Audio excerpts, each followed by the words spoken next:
I will now demonstrate how to take apart the porta-bote. For the seats, you just take out the pin. Pins come out. Pins come out, and then seats will slide out. There's one.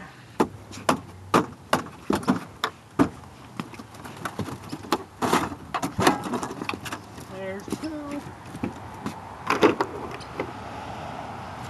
And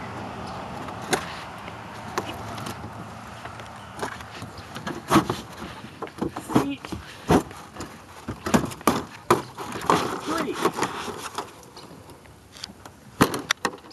After that, you take out the back thing.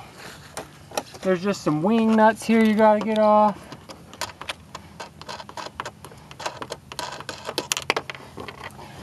One, two.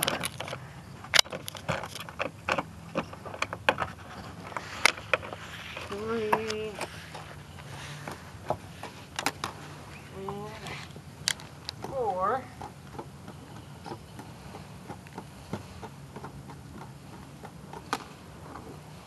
Bolts come out.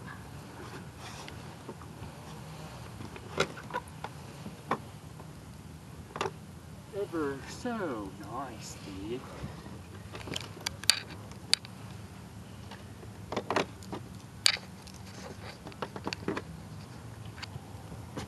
Bada bing, bada boom. Bada bing boom. That slides out. The rest is easy. Hold once, hold twice, hold 4 times, and you have yourself a porta-bote.